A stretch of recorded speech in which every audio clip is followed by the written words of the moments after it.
बदलापूर कांजूर मार्ग मेट्रोला तत्वतः मंजुरी देण्यात आलेली आहे। 10 वर्षांपासून प्रतीक्षेत असलेला प्रकल्प मार्गी लागणार आहे। एमएमआरडीएच्या अर्थसंकल्पात मंजुरी देण्यात आली आहे। या मेट्रो प्रकल्पामुळे लोकलवरचा ताण कमी होऊन बदलापूर, अंबरनाथ आणि आजूबाजूच्या शहरांना सीएसएमटी आणि वेस्टर्न मार्गावर प्रवास करणं आता सोयीस्कर होणार आहे।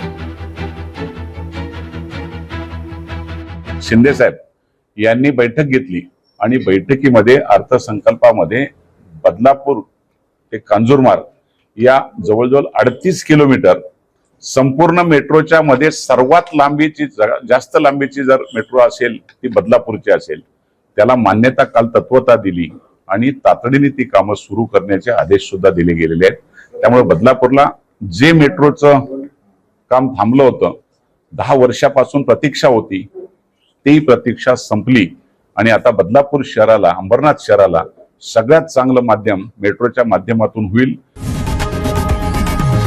लोकशाही मराठी ऐका, पहा, जागरूक रहा।